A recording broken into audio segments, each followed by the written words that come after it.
Imagine a man that presidents called a friend, a man that Victoria's Secret supermodels flew across the world to see for healing, and that Oprah Winfrey herself introduced to the world as a living miracle. Now, imagine that this same saint was hiding an empire of abuse that makes the Jeffrey Epstein case look like a fraction of the reality. Welcome to the dark side of Brazil, the side the international media rarely shows you. We're not talking about 10 or 20 victims here. We're talking about a number that's hard to even wrap your head around. Over 600 women. From A-list celebrities to local farm girls, everyone fell into the same trap. While Epstein had his private jets and desert islands, this man used something way harder to fight: blind faith. For decades, a tiny town in the heart of Brazil called Abadiânia became the miracle capital of the world. Thousands of Americans and Europeans landed there every single month. But what nobody realized, or what they chose to ignore, was that the entire town was under the thumb of one man. He wasn't just a spiritual leader.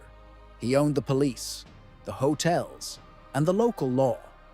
He was famous for performing actual surgeries using nothing but kitchen knives and rusty scissors, with zero anesthesia. And people didn't feel a thing. They were crying tears of joy, convinced they were witnessing the divine. But behind the scenes, those private healing rooms were the scene of crimes that went unpunished for half a century. If you watched Oprah back in 2012, you saw João de Deus. The world bought into the idea that Brazil had found a new messiah. But how did the FBI or Interpol never catch him? The answer is as simple as it is terrifying. His protection ran deeper than any human trafficking ring you've ever heard of. Abadiânia wasn't just a town. It was João de Deus's personal fiefdom. Imagine a whole village where every taxi driver, hotel owner, and cop took orders from him if you were a victim and tried to go to the local precinct. The chief of police was the medium's best friend. The silence wasn't just about fear. It was the town's entire business model. The secret was in the private healing rooms.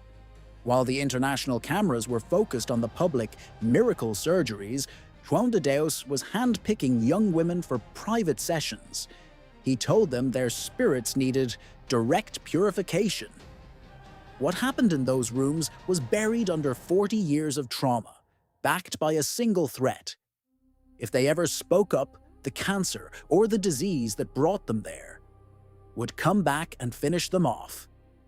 In 2012, the world watched Oprah Winfrey walking through the streets of Abadiânia, completely blown away.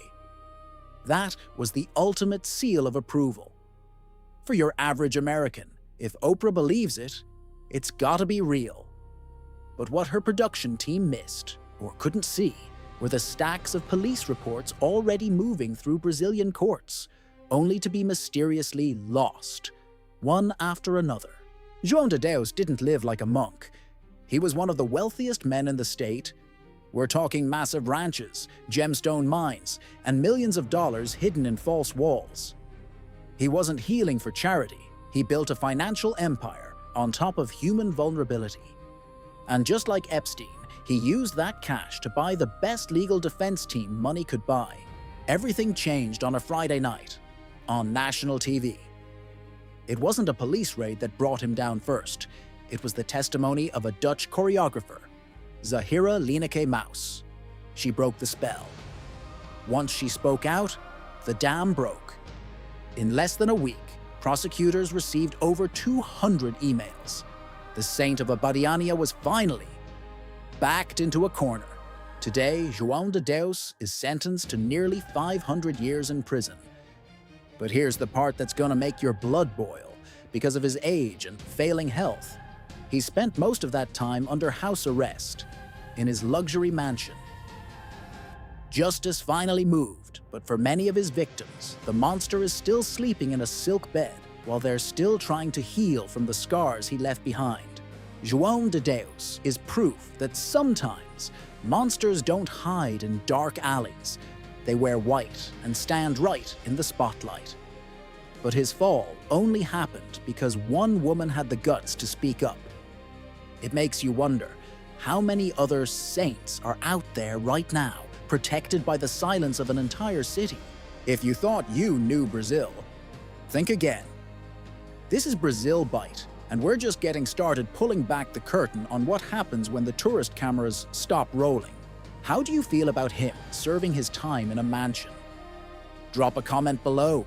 I read every single one. And if you want the truth behind the stories the world ignores, hit subscribe and ring that bell. I'll see you in the next mystery.